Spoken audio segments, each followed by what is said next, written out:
so much. I love you so much. I love you so much.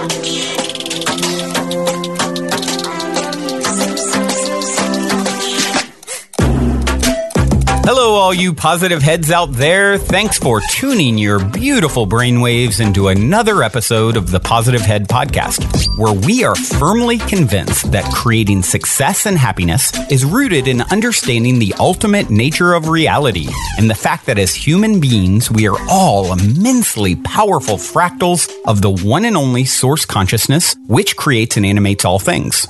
Now, of course, understanding this powerful truth is one thing. Applying this incredibly empowering wisdom to everyday life? Well, that's another, which is exactly why we provide you with a fresh serving of soul food for thought 5 days a week to help constantly remind you of what matters most. You are it.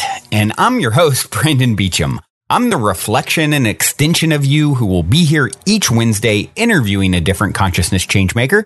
And on the other 4 weekdays, leading the way to ensure that your perspective is consistently expanded, your vibration is constantly elevated, and your heart is overflowing and full.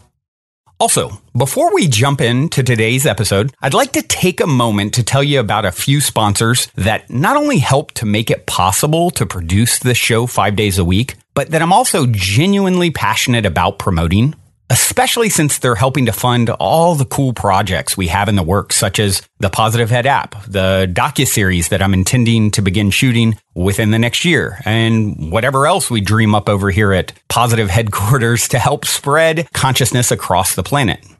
Now, if you're short on time or just super excited for today's topic and want to dive right in and skip these ads, feel free to fast forward about 4 minutes to get right into today's show. That being said, I strongly encourage you to listen because the reason I'm passionate about my sponsors is because they've made a huge impact in my own life, which is why I've aligned with these organizations. And I firmly believe they can do the same for you too. The first longtime stellar supporter of the show that I want to mention is Gaia. If you're not familiar, Gaia is the go-to source for streaming consciousness content online with over 8,000 video titles. And you can sign up for your first month for only 99 cents at gaia.com/positivehead. That's spelled GAIA.com/positivehead. The second sponsor I'm extremely passionate about promoting is Purium. It's no mystery that bringing your mind, body, and spirit into balance is necessary if a person truly intends to manifest the greatest and greatest version of themselves. And as of recording this, it's been about 4 months since I started taking the Purium Core 4 superfood products every day. And I can honestly and sincerely say my mind, body, and spirit have never felt more in alignment. If you've been looking for a way to easily get superfoods into your system every day with a simple plan that can help you reestablish a healthier foundation and relationship with food, I cannot recommend for you to start with the Purium 40-Day Ultimate Nutrition Plan, which includes a 10-day metabolic reset and cleanse enough. I spent personally months researching Purium before I jumped in, and now myself and over 150 other positive heads have started with the 40-Day Ultimate Nutrition Plan, and many of us have continued taking the Core 4 products on an ongoing basis daily ever since. I personally intend to take them for the rest of my life because they played a huge role transforming my vibrational state. If you decide to do it, it'll cost you just over $7 a day for the first 40 days and only about $5 a day after. But if you do it the way that I recommend you to do it, the smartest and most beneficial way, it won't cost you anything. I recommend you to just look at where you can reallocate money you are already spending on food each day. Essentially, you're just going to swap out the unhealthiest stuff you're in the habit of purchasing in exchange for Purium superfoods. And this way, it costs you nothing to participate in the transformation and cleanse. And it creates exponential benefit because now you've replaced something that lowers your vibration with something that is going to make you feel super high in the healthiest kind of way. Just take a few minutes, see where you can cut out $5 to $7 a day and commit to doing it. It's that simple. Also, for support, we'll be doing a big group transformation with other positive heads and soul family once each month for support. So I recommend, going right now, ordering your 40-day Ultimate Nutrition Plan bundle so that you have it when the next group transformation starts. Procrastination is not your friend. Order it now. You can thank me later, because I can assure you, you will not be sorry you've decided to send a message to the universe that you're ready to step up your vibrational game and reclaim your health sovereignty. Just head over to ishoppurium.com. That's spelled ISHOPPURIUM.com. Be sure to use the code POSITIVEHEAD, all one word, for either $50 off or a 25% discount, whichever is greater. And also, if you want to learn more details about the Purium products, why I'm so passionate about promoting them beforehand, you can go check out several videos I shot discussing these things in greater detail. You can also hear my interview with the very inspiring founder, David Sandoval. Much, much more over at positivehead.com/transformation.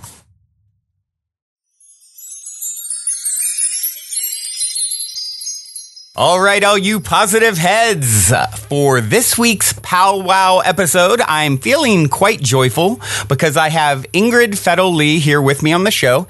And Ingrid is the founder of the Aesthetics of Joy blog, the author of the recently released book, Joyful, which is all about the surprising power of ordinary things to create extraordinary happiness. And she recently gave a TED Talk about finding the hidden joy in our life that has garnered over 10 million views in a very few short months. Very happy to have you here, Ingrid. Welcome to the show.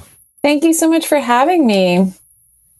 Oh, it's been something I've been looking forward to. I actually just gave your book to my mother the other day because my mother's favorite word is joy. She has a huge joy sign right when you walk into her living room. It takes up half the wall. And we're both very into aesthetics and creating space. And there's this ongoing joke between, me, her, and my brother where, I'm very, very colorful. And my brother is gray and brown and earth tones. And so it's kind of turned into this thing where he's getting annoyed because she always says, for years now, oh, well, he doesn't like color. And so he's, kind of taken steps in that direction to be a little more colorful, but she keeps going back to how he's not. And he's so there's this funny dynamic that has been unfolding. So when I read all about, you and what you're doing and aesthetics and environments, and I was like, wow, this is perfect. I have to bring Ingrid on the show. Oh, that's fascinating. It's so interesting how those dynamics play out within families. That's really interesting. It is good. Well, let's start the same way I always start. Very predictable opening question. You're in an elevator. The woman next to you looks over, says, "What's your passion?" You have 10 floors to answer. What do you say? I am passionate about joy, the feeling of joy, and how we find it in the world around us, and helping others understand the connection between our surroundings and our emotional well-being. Excellent. That's a wonderful passion, and I'd love to hear a little bit of how you ended up on that path. Maybe just give us a little bit of your background and story. Sure. Well, I didn't set out to study joy. I set out to study design, and I was in design school here in New York, where I still live. And when I first went to design school, I really thought that I wanted to do something very serious. And the kinds of things I was interested in were, I was working with a nonprofit to create reflective backpacks that would help prevent roadside injury among children in Ghana. And I was looking at how to create eco-friendly packaging, and it was sort of the sustainable design movement was really starting to gain momentum. And so that's what I went back to school to study. And it was during a review at the end of my first year when I had laid out everything that I had made over the course of the year. And a professor, you sort of stand there and a panel of professors critiques your work. And a professor said, "Your work gives me a feeling of joy." And at the time, I met with that idea with a little bit of irritation, I have to say, because I thought, I'm serious. Come on now. Yeah, take me seriously. I'm a serious designer, and that's really nice. So joy, that sounds really nice, but it also sounds kind of light and fluffy. But yep. There's a part of me that I was just fascinated by the idea that tangible things, the things that I had created, and not even, I hadn't even tried to make them joyful. I mean, I had actively tried to make them serious and not joyful. I really wasn't looking to create joy. And that they had somehow created this sort of intangible, ineffable feeling. And I think, in life, we often feel like joy is something that we just have to catch as it drifts by us. It's like these little moments, we just have to sort of catch them and hold on to them, but we don't really have any control over them. But as a designer, you're trying to make things that are constant and tangible and reliable in the world. And so the idea that you could pair those two things was really intriguing to me. And so I asked those professors on that panel, why and how could, these objects, and they were really very ordinary things. And they were, I had designed a set of stools, a bunch of cups, and there was a lamp as well. And I was asking them, how do those things create a feeling of joy? And they couldn't answer that question. And so it just sort of stayed with me, and I couldn't let it go. And in fact, I was thinking about doing my thesis on something else entirely. I had a whole other topic picked out, and I couldn't let go of this question. I actually ended up rewriting my whole thesis proposal so that I could work on this. And it's been 10 years, and I'm still researching this question.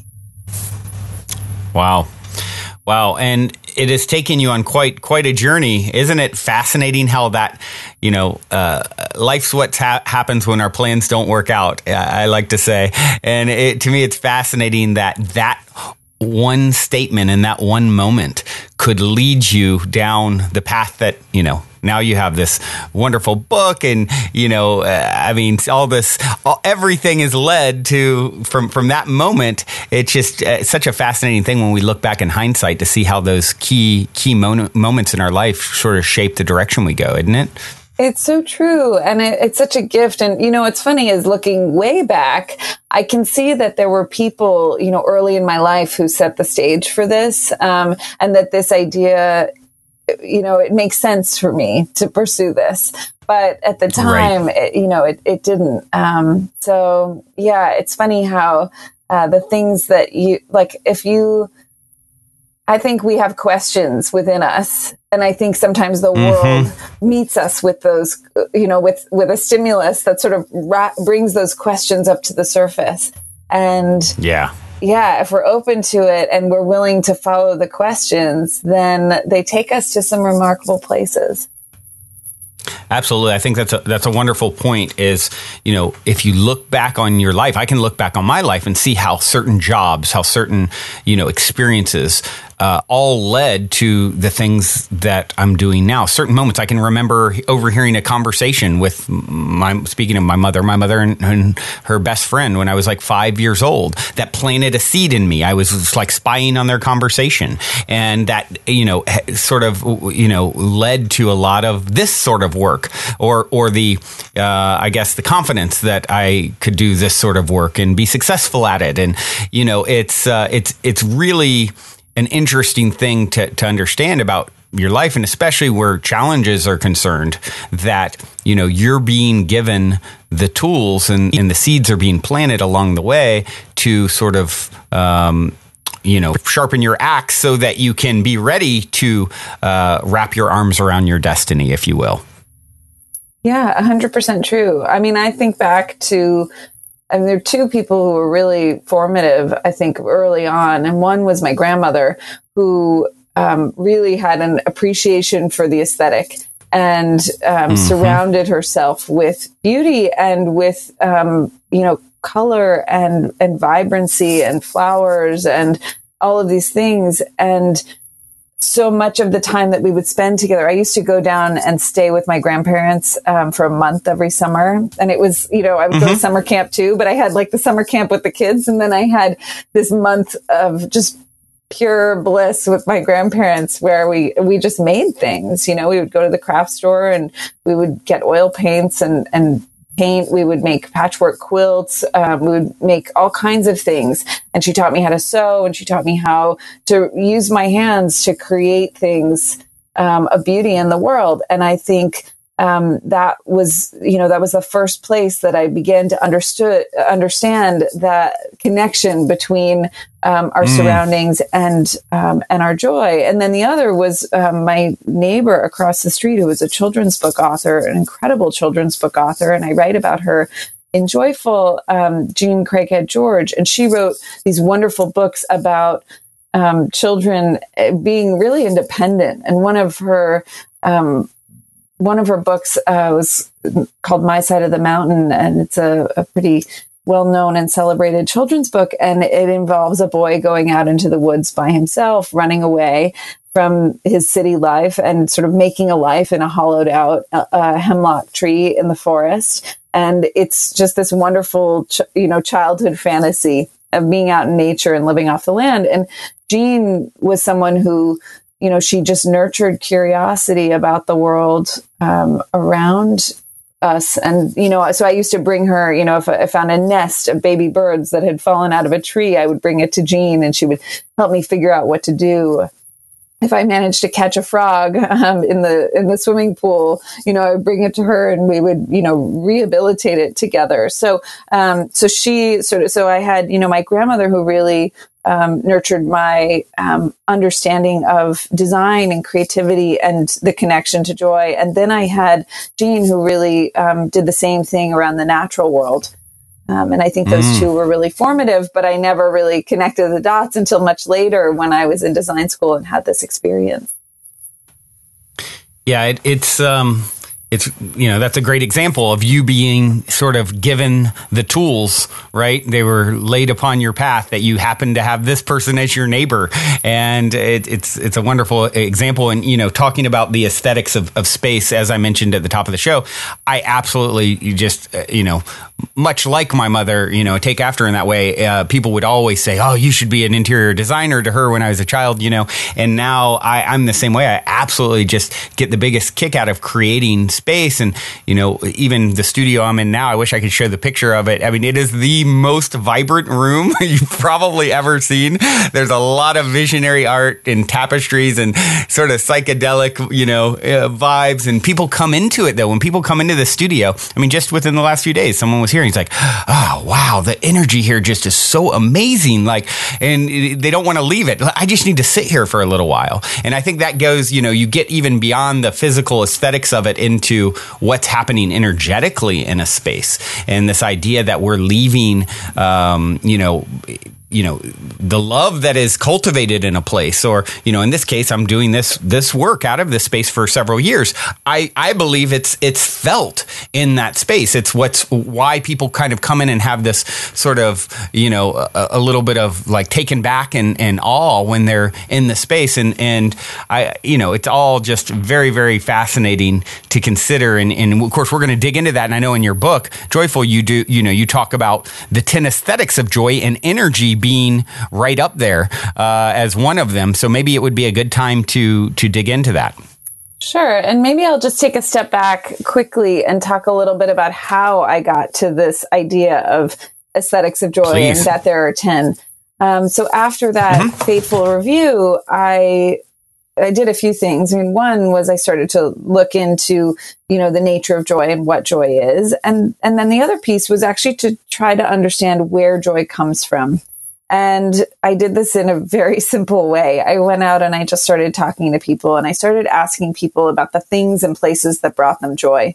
And what I noticed is that, of course, there are certain things that are very personal. They're mementos, souvenirs, things like that are super personal and connected to each individual person's life experience. And we all have those things, and they're very individual. And I think that's often how we think about joy. We think joy is a very individual thing. But as I was talking to people, I noticed that certain things started to come up again and again.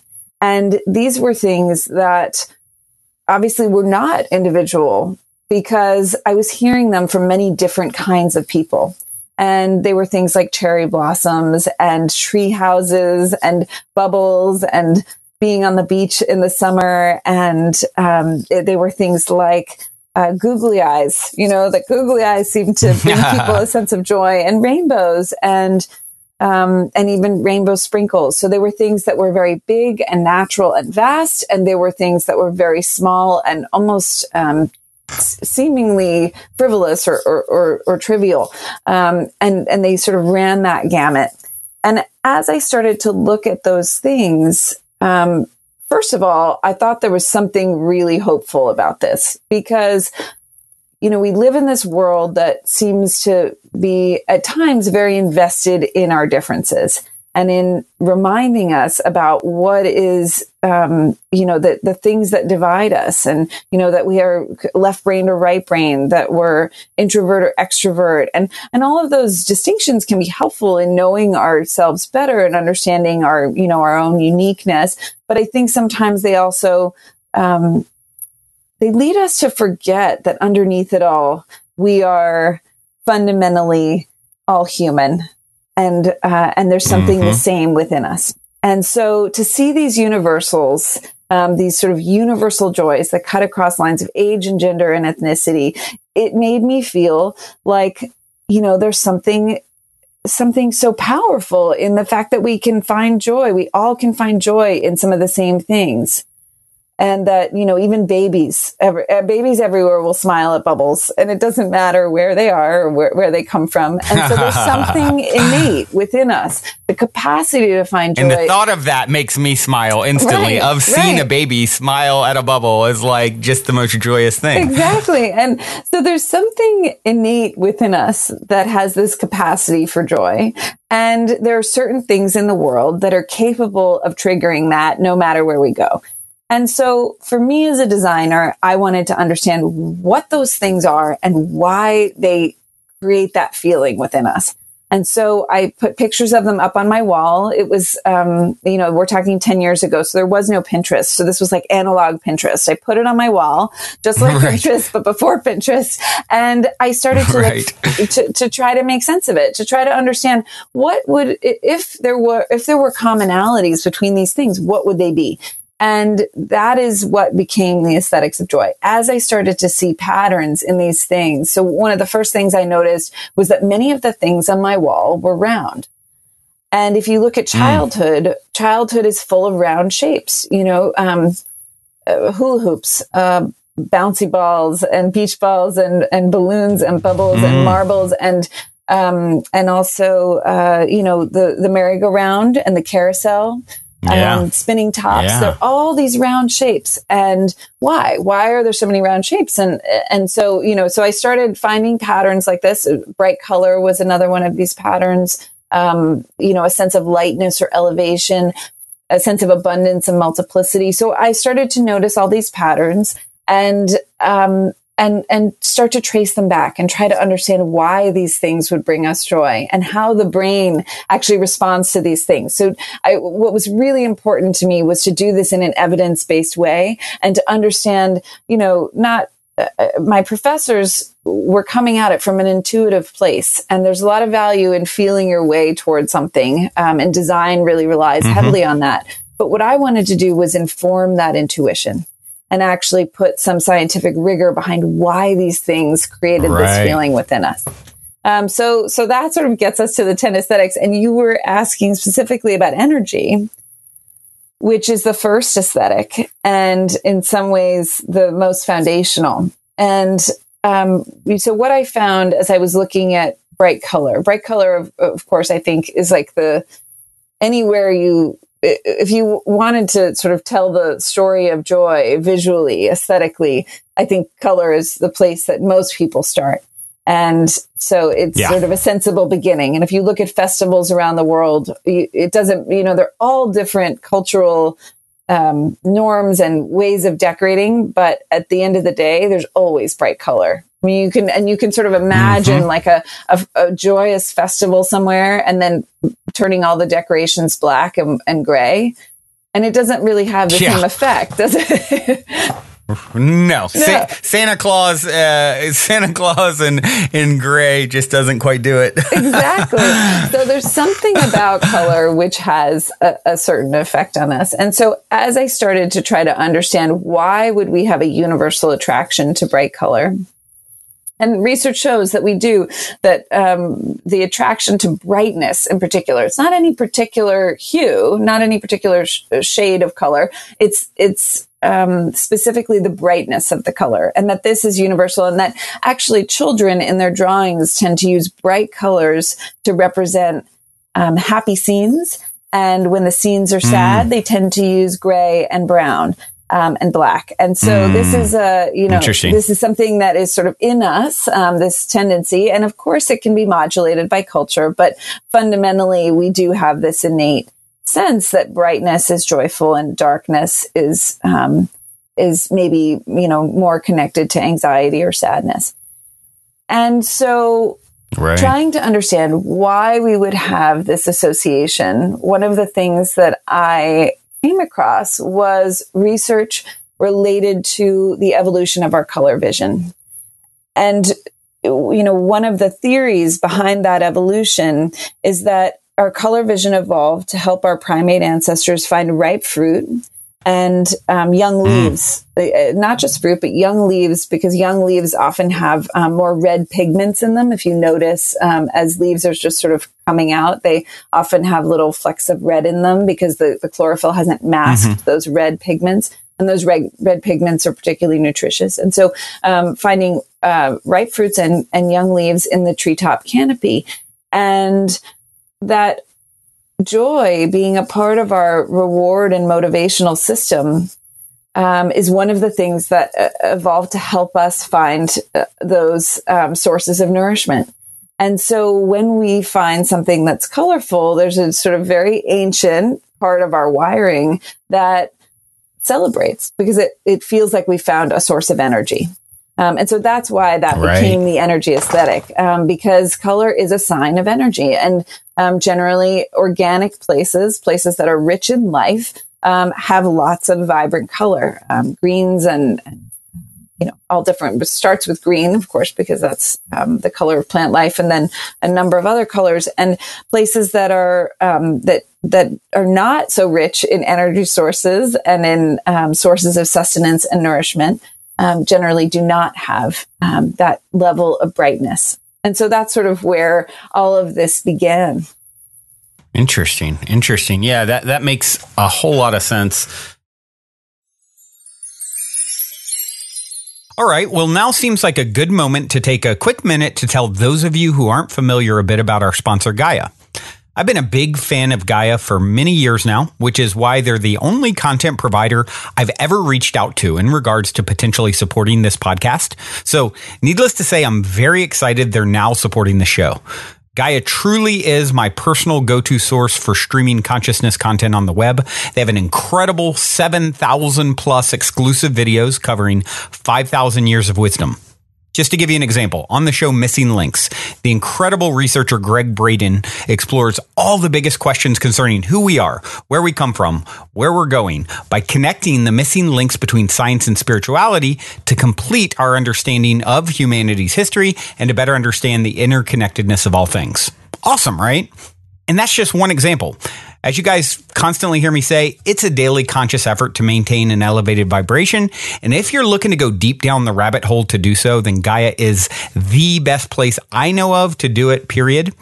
And you can sign up for your first month for only 99 cents at gaia.com/positivehead. That's spelled GAIA.com/positivehead.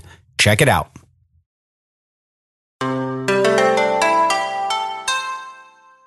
I love how you broke it down here, just looking at, the 10 aesthetics, energy being sort of the foundational one, but these 9 others and your examples of them, as I sort of read over them all, I'm like, wow, absolutely. This just makes so much sense when you sort of think about it.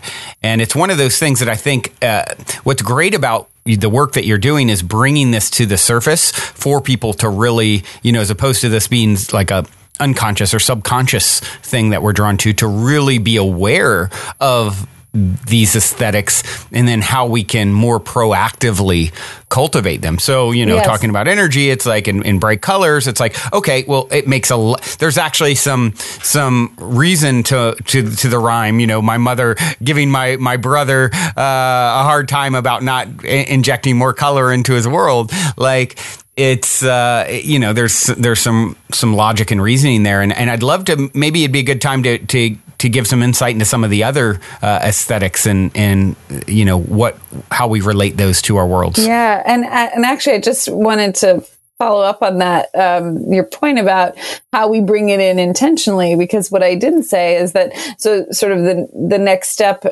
so first is understanding why we have an attraction to these things, but then there's also understanding how they affect us to this day.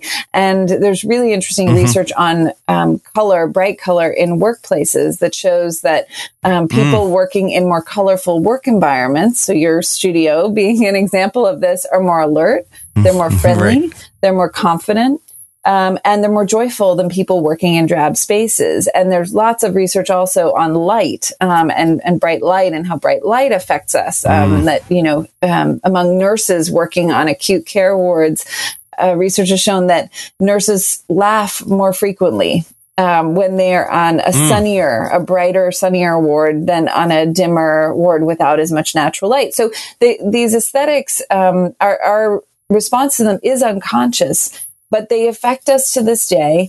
And we can, by controlling our surroundings, by changing and often making very small changes to our surroundings, painting a wall or putting in a small pop of color or adding a lamp, we can do things that actually have a material effect on our emotions and our well-being. So that's, the foundation of it, is that understanding that we evolved an attraction to these aesthetics. And that attraction doesn't just go away now that we live in like drab gray cities, where we're often surrounded by gray and beige and, not a lot of sort of energizing aesthetics. That doesn't just go away, that we are actually able to use our surroundings to improve our well-being in a conscious way. And so that's, I'm happy to go on now and talk about the other aesthetics if you'd like, but I just wanted to clarify Please. that. Yeah, I appreciate you clarifying that. That's definitely makes a lot of sense. Do you have any particular aesthetics you'd love me to talk about? Because with 10, there are quite a few. Are there any that you'd love me to dig into? Well, maybe we could give an overview of each of the 10. Sure. An example of each, I think maybe would be kind of cool. And then we can go down the rabbit hole of any given one we feel. Okay. So I talked about energy, abundance. Abundance is the feeling, I call it the kid in a candy store aesthetic. It's the feeling you get when you are surrounded by a feeling of abundance. And that can come from things like confetti and polka dots. But that's a great example, confetti. That is like the most abundant thing that can happen to a person. It is. And it can also be really small. You can have just a handful of it, but it creates a feeling of abundance. Exactly. Yeah. So freedom is the aesthetic of nature and wildness and open space. And that's the joy we find in sort of a wide open meadow. When you see a meadow, you just kind of want to break into a run or spin or do something, do cartwheels. That feeling that we get in open space is related to this aesthetic of freedom. Harmony. That makes a lot of sense. If you've ever felt joy in a really well organized closet, harmony is the aesthetic for you. So harmony is all about the joy we find in symmetry and balance and repeating patterns. And of course, these are, you find repeating patterns in art and decorative objects the world over. So this is another sort of example of a universal preference. We have a universal preference for symmetrical shapes and these patterns because they bring us joy.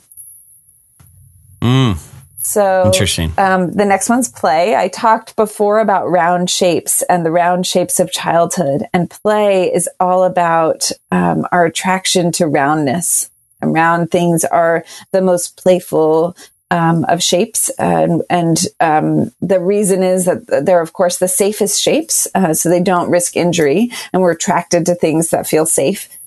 So, bringing round things into your home as a way to sort of make things feel more playful and more informal and easeful.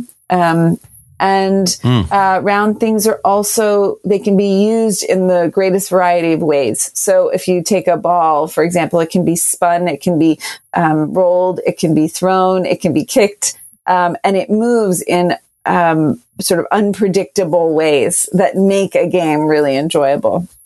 And no other shape will really do that. And so that's why round shapes are connected to this aesthetic of play. And then, interesting. So the next one is surprise. Surprise is all about contrast and whimsy and the unexpected. So if you wrap a present for a friend, that is, the most basic example of the surprise aesthetic, where we hide things and reveal them later. And we love, to look in anything that's hidden. I mean, if you have a hidden space in your home, if you have any kind of thing that can be peered into, of course, that creates a lot of joy for children. And peekaboo is another example of the surprise aesthetic, something that sort of all children the world over seem to enjoy. For sure. I don't think there's ever been a child in the history of planet Earth who doesn't enjoy peekaboo. Yeah, and I think it's generally, it's funny, some of these aesthetics of joy are examples of, when we know that something isn't quite right. Right. So, if, someone doesn't find joy in some of these things that are so consistently joyful the world over, it's often a sign of depression or a sign of an underlying emotional condition that, needs attention, because these things are such reliable mechanisms of creating joy. Flowers is one that I know that if people don't perk up at the sight of flowers, it's one of the things, it's a sign that someone might be suffering from depression or a malaise or some other sort of feeling of of being down. So then the next one is transcendence. So this is all about lightness and elevation. And, we use in our language, we use the phrases, I'm on cloud 9, or I'm lighthearted when we're feeling joyful.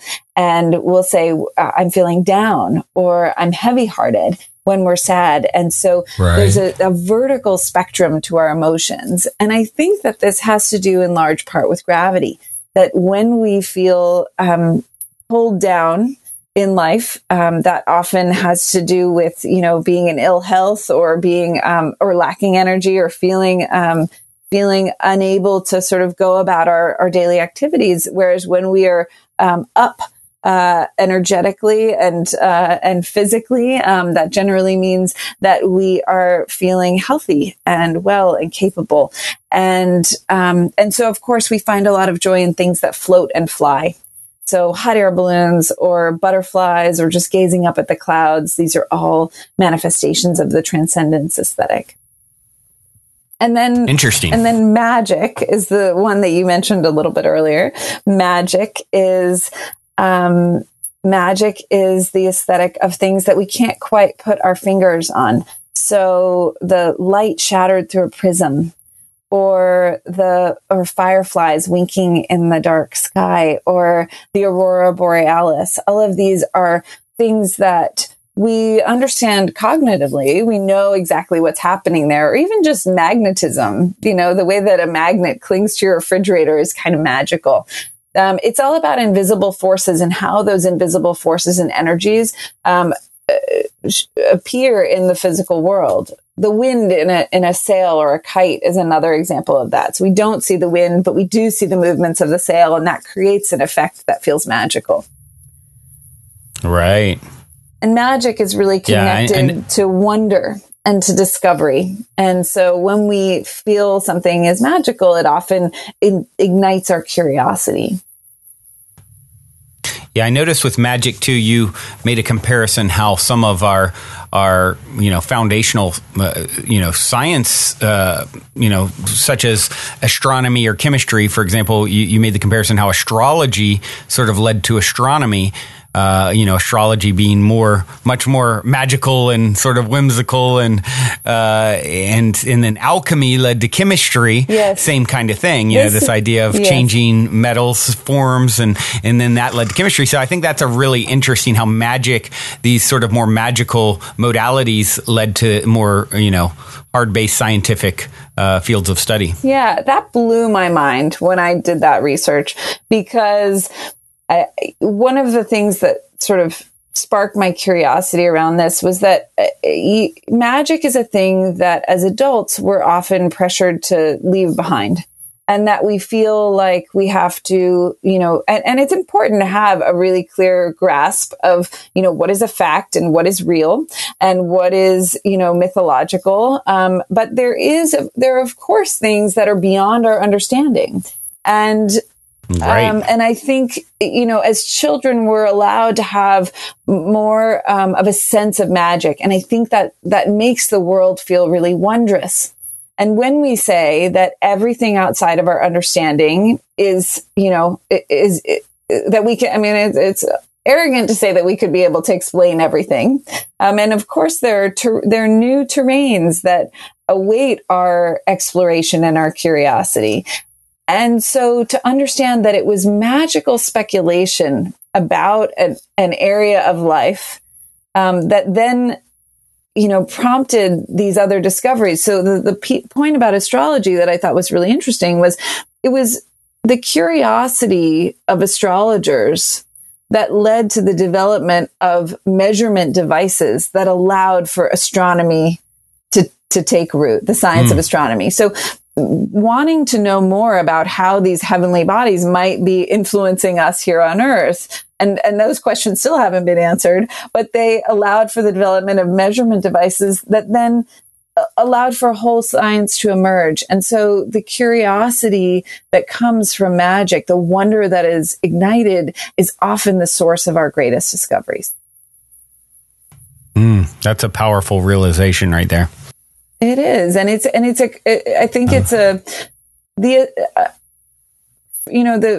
Irish writer, Eden Philpotts wrote, "The universe is full of magical things patiently waiting for our senses to grow sharper." And I think that is so much of what this aesthetic of magic is about. It's about remembering that the world can be magical, and that we are allowed to revel in that unknown, and that the creative explanations that we come up with aren't a distraction from the curiosity, that those two things can live side by side, and that, and this wonder, this sort of sense of ambiguity that we feel in magical situations. What's interesting about magic is that it often creates a feeling of emotional ambiguity, where we feel joyful. We also feel maybe a little uneasy because we can't put our finger on something. So we don't know exactly what's happening. And from that emotional ambiguity, the conditions of emotional ambiguity are ripe for creativity. Research shows that in those situations of emotional ambiguity, what happens is that we become aware that two things that seem opposed are coexisting. So if joy and anxiety or uncertainty can live side by side, that isn't a normal situation. So we know that something new and weird is going on, and that leads us to take greater creative leaps. And so for innovation, it makes a lot of sense that you would want to cultivate the magical, and you'd want to cultivate aesthetics of magic and put yourself in situations where you are experiencing that, because I think it does free the mind to make these more inductive leaps. Yeah, absolutely. And, I think of, just taking two of these aesthetics, harmony, which, you're talking about patterns and similarities, and then magic, which is definitely among my favorite. And I think of the idea of synchronicity or serendipity, that sort of thing, is really like the marriage of those. I find with synchronicity, of course, it's noticing these patterns that give a sort of a magical effect.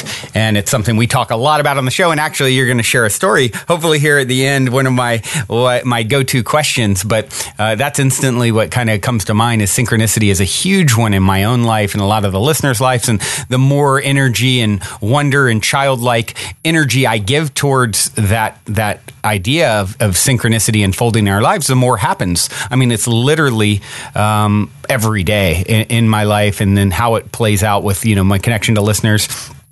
Even a quote I'm going to read here in a bit that, or I guess now would be just as good a time as any. I mean, literally right before we were going to record today, I happened to just be taking a moment and killing some time on social media. And what was the quote that came up was, one of my favorite teachers is Esther Hicks Abraham, and she the post was, "Let your alignment with well-being be first and foremost, and let everything else be secondary. And not only will you have an eternally joyous journey, but everything you have ever imagined will flow effortlessly into your experience.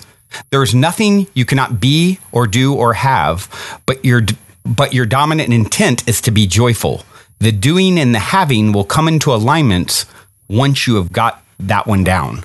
And so, that was literally moments before we're about to record. That pops up on my feed, and I'm like, oh, yeah, there you go. There's some synchronicity for you. And it's just so beautiful how when you focus in this direction and open up to this sort of magic, how the universe sort of meets you halfway. And literally those sorts of moments happen every day now to me. It's interesting. And a lot of other listeners. It's interesting. And I think what the quote just makes me think of the way that we often think that we will feel happy when we achieve certain things, or when we have success, or when we reach certain milestones. And what I think is powerful about joy is that, these little moments of joy that you're noticing in your surroundings, and paying attention to what's happening in the world around you, and seeing these, whether they're little moments of magic or moments of transcendence, or even just very, mundane moments of noticing a pattern, noticing, harmony, visual or temporal, or some other form of synchronicity in your surroundings, is that these little moments often unlock other things in our lives. And so, for example, I'm intrigued by research that shows that joy makes us more productive. The studies show that joy makes us up to 12% more productive. So a little moment of joy can actually then change what happens after that, make us more productive. If we're 12% more productive, maybe that means we have 12% more free time at the end of the day, which means we can go do something else that, gives us joy. And it, it can become this spiral, this self-reinforcing spiral. Feedback loop. Yes. The other one that I think is super interesting is that joy makes us more attractive. So researchers have studied this, and they found that, when they study faces of people, they use computer generated faces. So it's not real people, but they look just like real people, but they're computer generated composites. Mm-hmm. And they take people, faces that they've judged to be average looking, and they make them smiling. And those faces are considered more attractive than faces that are supposedly above average looking. That are supposed to be really attractive, and that are not smiling. So just projecting joy outward actually makes us more attractive. And there's a really simple explanation for that, which is that joy is contagious. All our emotions are contagious. They spread through our gestures, our tone of voice, our facial expressions. And so when we exhibit joy and express joy, it makes us more attractive to other people, because they know that that's going to rub off on them. And so all of these things together, I think what you're talking about, this alignment, or this seeking of, when you prioritize that, the joy of the moment, and this sort of joyous experience, and you prioritize that over, the doing and the having, I think that it often leads to the other things, and it becomes an unlock, for those other things. Absolutely. Yeah. I often will talk about this idea that most people are doing something like work in order to have something like money in order to be something like happy or joy, joyous. They do have be. That's the way most people are sort of operating. And it actually works the other way around when you really understand it and start playing with, okay, what if I choose to show up in the moment being happy? It's a choice, being joyful, finding things to sort of focus on that bring me that energy, that feeling. Then you'll actually find yourself doing and having things that are a reflection of that. Yes. So you actually create your reality from the inside out instead of, chasing a carrot for something that's really the external being. And we talk constantly about that on this show. It's like there is no out there. It is a reflection of your internal state. And when you start playing with this concept, I always say to people who it's kind of a new concept to, just be open-minded and play with it and see for yourself. And it really is, I believe, the way you can, in a world that otherwise you seem so disempowered to change things, right? Where you can really realize you do have the power to create what shows up in your private, universe. Yeah, and I think what I would say is that many of us have been trained to stop seeing joy in our environment because we've been taught that the things around us are trivial, that what really matters is, I think the idea that everything that matters is within us is a double-edged sword, because what sometimes happens is that we have, I think when taken the wrong way, sometimes it leads people to believe that the things around us are not important at all. And when in fact, the world around us can be a very important cultivator for these ideas. So, being able to see magic, being able to, and so when we tune out to the world around us, that I think is problematic. And when we stop seeing it as a reservoir of joy, but we just sort of move through the world like it's this mute backdrop for what's happening around us, it really cuts us off from a powerful source of well-being. And so I think, what my work is all about is really helping people tune back in. And, so a lot of the aesthetics that I talked about are really intuitive. And when you hear them, you're probably like, oh yeah, of course that, of course that makes sense. Of course that gives us joy. And they are intuitive. They do make sense. But a lot of us have stopped noticing them because we have been taught to believe they don't really matter. Yeah, and just to add to what you were saying, it's like it gets, you got to be really careful with sort of tuning out everything as it doesn't matter around you, like you were saying.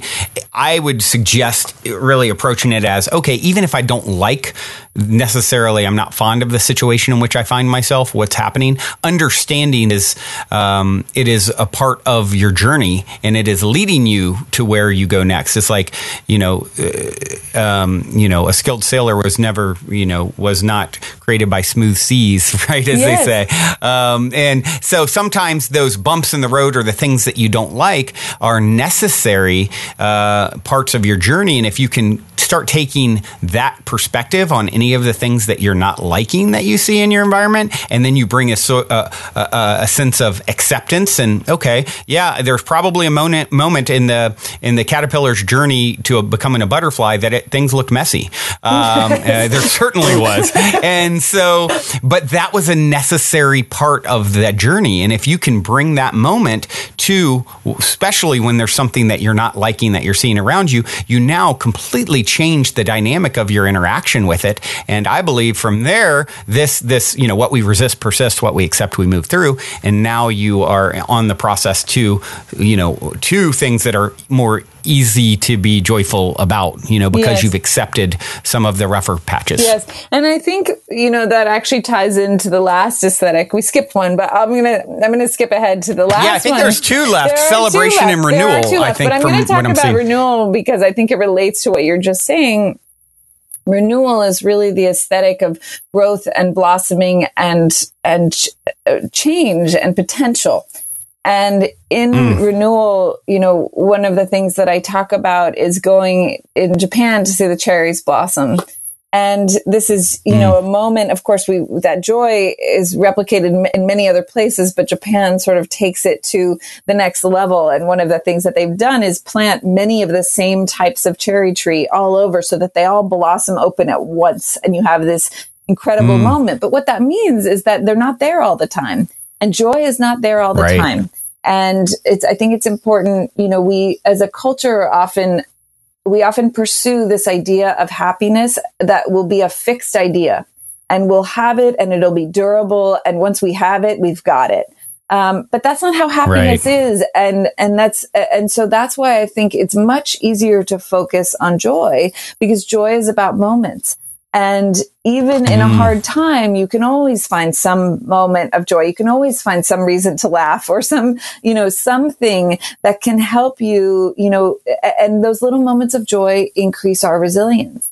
And so instead of thinking like, oh, this is just a terrible time, I'm just going to shut down and try to avoid it. And then, wait till it's past. In fact, if we can accept that joy is like a wave, it comes up and it comes down. And the goal is not to hold on to one of those waves and ride it forever, because I'm not a surfer, but if you watch how that works, like you can never ride one wave forever. But it's instead to think about, how do you create more of those waves in your life? How do you set more things in motion that create more of those waves? And how do you remind yourself in the low moments that joy comes back? And so the renewal aesthetic is all about things that blossom, and it's about spirals and shapes that actually remind us of the dynamism of the natural world. And so what I think is really interesting is in the built environment, one of the things that we have done is we have cut out all of the shapes that are reminiscent of the dynamism of the natural world. And so we live in a world, when you look around yourself in the built environment, you see things that are static. And the designer Eva Zeisel, who was an amazing mid-century ceramicist, she was the first woman ever to have a solo show at MoMA. And she talks about how when you take a form and you sort of cut the top off and you make it flat, when you make things like a perfect rectangle, it looks like something that isn't growing. Whereas if you have something that has sort of a gentle arc at the top, it looks like it is still alive and growing. And so I think from an aesthetic perspective, one of the things that can help us in those moments when we feel sort of stuck is to be in surroundings that remind us that the world is still turning, that we are in motion, and that joy will return. Right. Yeah. Interesting. I think a lot about this idea of, it makes me think how we live in a society now where we live in these square boxes cut off from, even our neighbors. Oftentimes we don't have any idea who they are, or, and versus this idea of living in, more communal spaces that in the community that I'm a part of, I go to a lot of these transformational festivals, and it's a very communal. You have circles where people can gather, and more of like a village infrastructure that goes up, at least temporarily. And I think this is something that we will get back to as a society. Let's take down the square walls. Let's create more circular environments where there can be communal gathering points. We're meant to be, I believe, this type of species that thrives from interacting. And I think having circles where we can gather makes a lot of sense. And I believe we'll see more of this sort of thing. I think that's 100% true. And, the research now shows that being socially isolated is as damaging to your health as smoking. I think it's 15 cigarettes a day. So wow. We know that. Wow. That and that isn't just loneliness. So social isolation and loneliness are actually different things. So you can be socially isolated and not feel particularly lonely, but it's still damaging to your health.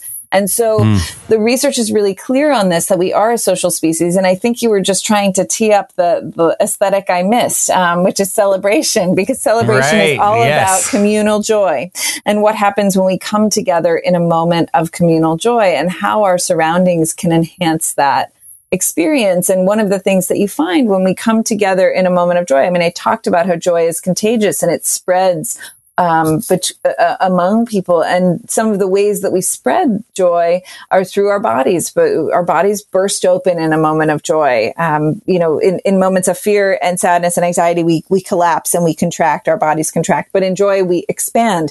And many of the things that are surround us in celebratory moments are things that sort of burst open in a similar way. So fireworks, and the pop of a champagne cork, and of course, confetti when we burst it open, and pinatas when we burst open a pinata. So there are many things that sort of mimic that explosion of joy, that feeling of bursting beyond our bodies. And the reason is because those things project joy far and wide and invite others to be a part of it. Because in moments of joy, we want to be with other people, and we want to be able to share that. And sharing joy together eases tensions within a community, and it sort of it's almost like a reset valve, when we or a reset button when we celebrate together. It overcomes a lot of the sort of small stresses,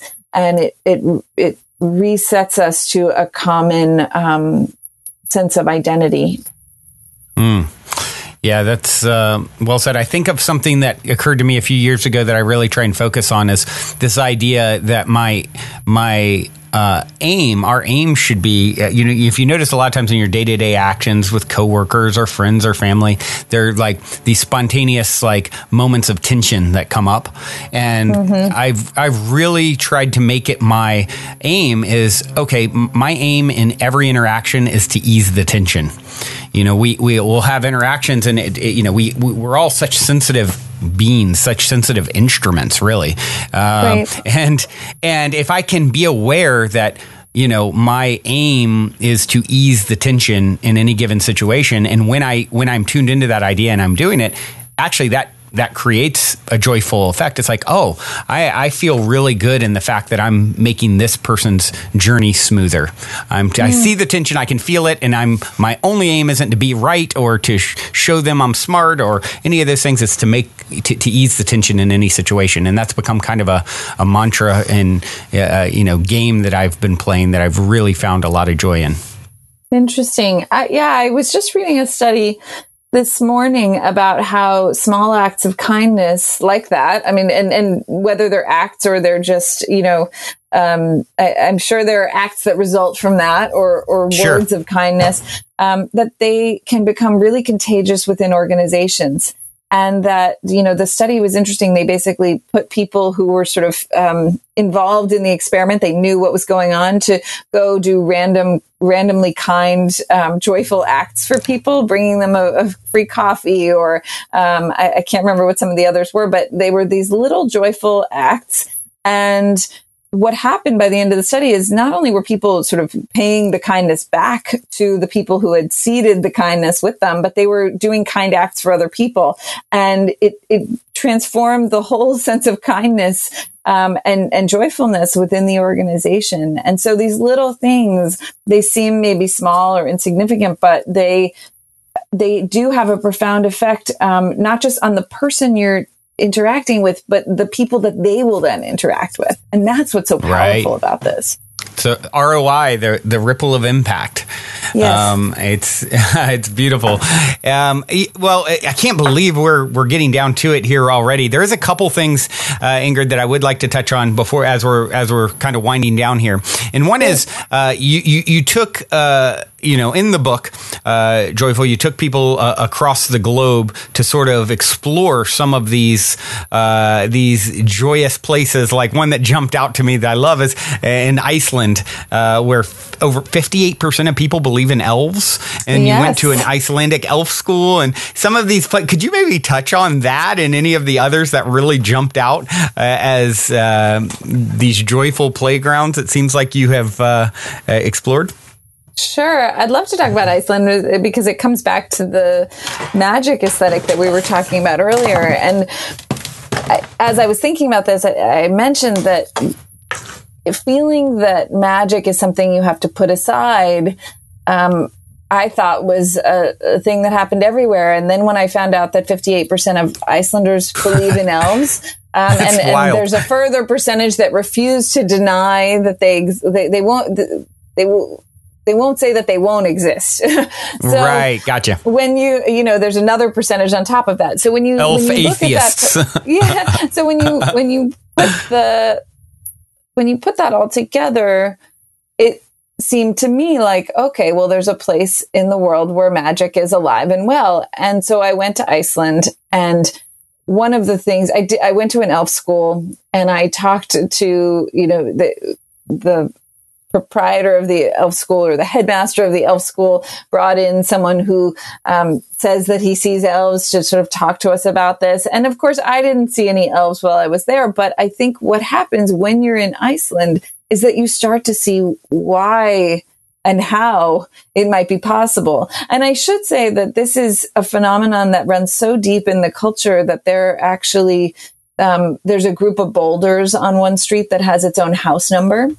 Because the idea is that the elves are as much a part of society as anyone else. And there are wonderful stories of construction projects that are halted completely in the middle when a piece of machinery will break. And local elf interpreters are sent in to talk to the local elf population. There are two kinds of elves, I should say. There's Alfar and there's Huldufolk, and Huldufolk are also known as hidden people. And so there are two types. But people will go in and talk to these hidden people, and they'll negotiate a settlement. Maybe the elf settlement needs to be moved, or maybe the road needs to be moved. And there are roads that will snake around in what might seem like a strange way because of the elf communities. And so this is a pretty pervasive approach to this. And yeah, what I thought was really interesting is when you are in Iceland, you start to understand it, because the country, the landscape is so naturally magical. So you can go out into the lava fields, and they can be covered with snow, and you can see steam rising out of them because there's a geothermal pool, a hot spring in the middle of it, or seeing the northern lights dancing overhead, or geysers, or these intense waterfalls that create rainbows everywhere. I mean, the country is so extreme. And, when I talked to an expert on folklore there, he said that what the elves really are a manifestation of the power that lives in the landscape. And the power that's in that landscape, it's a personification of that power. And every landscape has power. It has unseen energies. It has, currents and winds and all these things. But in Iceland, those things are so dramatic that they are unavoidable. And so to grapple with that, the local people have a much more fluid understanding of magic in their society. And I think that, in a way, and there's probably a lot of joy surrounding that whole. There is a lot of joy, right? And it's a thing that grandparents will tell grandkids, and there's a lot of joy in sharing those stories and talking about them and passing down that lore. But I think the other thing is that it serves in a way as an environmental protection mechanism, because interesting. The places where the elves are reputed to live are in the wildest places. And it's when someone comes in to develop those places that a bulldozer mysteriously breaks, or something happens and the elf interpreters are called. And so in a way, it almost serves as like a check on overdevelopment, because the elves are often invoked. The elves are almost like a personification of the joy and magic of wild places. Interesting. And the way that they have a dialogue with them in that society is a way of signaling the importance of those wild places. Yeah. So, and so just to close that out, it was really interesting talking to the man who's claimed to see elves. And, he asked where I was from. And I said, New York. And he said, beautiful city. And then he said, but I didn't see any elves there. And I thought, yeah, why doesn't that surprise me? New York, they because, fleed. It's certainly not a wild place. So I think in the wild places is often where we find the most magic. You know what I think of when you talk about this sort of thing. For one, there's a book that I read on the show over the last year plus. Just sporadically, I would pick a chapter, and it's called Oneness, and it's I sort of view it as the guidebook for ascension, as I've referred to it to listeners. And anyone listening can go and search on the Positive Head site for Oneness, and you'll find all the chapters. And it's really a fascinating book. But what it sort of talks about is this idea that we are, of course, all, the consciousness that animates my form is a consciousness that animates all forms, and we're all one ultimately. And we're on this ascension process of remembering and waking up to this truth and sort of evolving into more as a society and species. Here's where we're going, kind of thing. And one of the things that the book talks about is as we continue our own evolution, you can expect for new species, new minerals, new animals, things to sort of appear as we traverse different dimensions in our ascension process, in our evolution. And I instantly think of that, these ideas of Sasquatch or elves or these energies that, I think a lot of people believe actually do exist on slightly different planes of reality that actually more and more. I mean, I have a lot of people on the show, and for these powwows who have some pretty wild experiences interacting with multidimensional beings and, claiming that sort of thing. So it to hear about someone, a headmaster, claiming. I haven't ever interacted with an elf directly that I know of, although I do have a friend and listener of this show who works on Zelda, the very famous elf video game, and looks like the character in real life. You popped out of some reality to come here and do this, didn't you? I'll joke. And it's so it's an interesting way to kind of think of it, is these energies are there on slightly different, if you can tune slightly differently or through meditation or through having a more open-hearted, childlike wonder, step into, realities where you can interact with these entities that exist there. I think is an interesting thing to consider as a possibility. Definitely. And it definitely gets a little more out there, but there's certainly more and more people that claim to have powerful wild experiences that sort of align with these concepts. So, well, one last question. I love stories of synchronicity, serendipity, positive paranormal stories. Speaking of that sort of thing, do you have anything fun that you'd like to share as we wrap up here? I do. Mine is pretty mundane, actually, but it's really it was an important. As I was thinking about this, it was important in my life. I had reached. I mentioned I've been working on this for 10 years, and there was a period, and I always knew I wanted to write a book, but there was a period of time when I really wasn't writing very much, and I felt that I was sort of stalling, and I worked for 6 years at the design and innovation company IDEO, and I was working full time, and this was always the thing I was doing on the side, and I was sort of struggling to find time for it, and one day I noticed a book around the house called Wild Mind, and it is a wonderful book about writing, and by it's Natalie Goldberg, and this book. It was just around the house. And so I started, I asked my husband, and he said, oh yeah, I ordered that for me. And, my husband's not a writer, but occasionally he will pick up things that are writing related. And so, but I thought that was funny. And so I just took it. And as often happens, one of us will order a book, and the other will get to it first because we're interested. We'll be like, oh, what's that? That's interesting. And then it'll be sitting on one of our to read piles for a very long time. And the other will pick it up and read it. And that's how it sort of actually enters our lives. Interesting. And this one was, I immediately found it interesting. And so I just started reading it. I read it cover to cover, and I started writing again. And Wow. it was out of that was sort of the thing that kicked off me finishing my book proposal and getting it done so that I could actually put this book into the world. And I still sometimes ask him if he ordered it for me, really. I mean, he's just saying he ordered it for himself, but he really just like ordered it for me and left it around. So it's just sort of get me going again. And he won't own to that. I think he still says that he ordered it for him.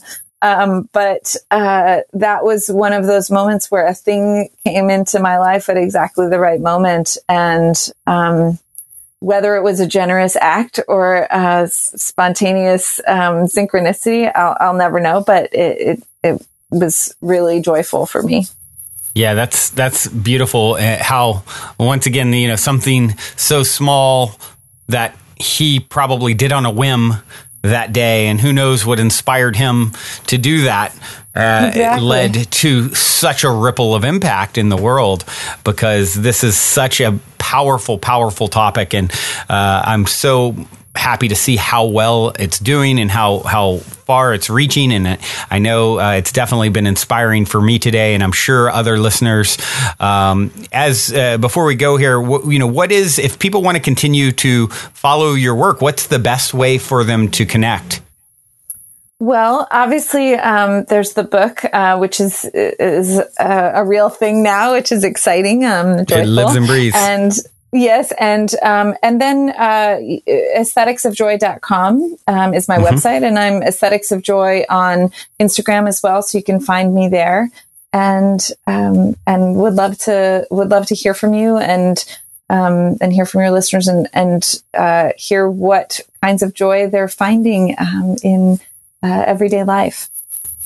Well, you've definitely brought some joy into my life today with this, starting my day talking about this topic. It's definitely sets me in such a good path and such a good mindset, and I so appreciate you. I said the last question, I sort of lied. I have one more, a very short question. And that question is this: in 60 seconds or less, what is the meaning of life according to Ingrid Fetell Lee?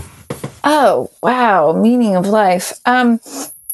I think I don't know why we're here or what happens next, but for me, it's waking up each day, looking for joy and looking to share that with other people. And if we do that, I think, we are making the most of what we have around us and what we have at our disposal, and we're giving back to that. So yeah, that's it for me. I love that. And it's something that I have my favorite quotes that the listeners hear all the time. And one of them is Gandhi: if you want to find yourself, lose yourself in the service of others. And, Yes. I would add to that, the reason that works so well is because there are no others. And once you start playing with some of those concepts, it truly is a joyous journey. And Ingrid, thank you so much for spreading the joy. I greatly, greatly appreciate you taking the time to connect and share. Oh, thank you. This has been wonderful. Until next time, journey well.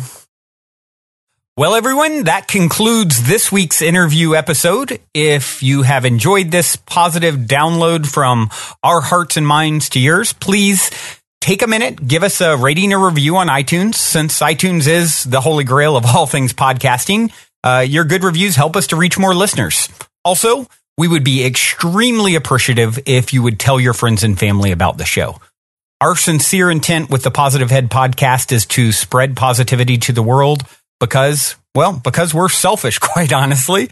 I say that jokingly, but really only halfway joking. I'm referring to the good kind of selfish, based on the knowing that we all get what we give in this life, because when we give, we're actually always giving to extensions of self, since we're all really one in the same consciousness, just in different bodies. So if you want to be a good selfish along with us by helping to spread the positivity, by all means, please proceed to shout about the Positive Head podcast from your rooftop.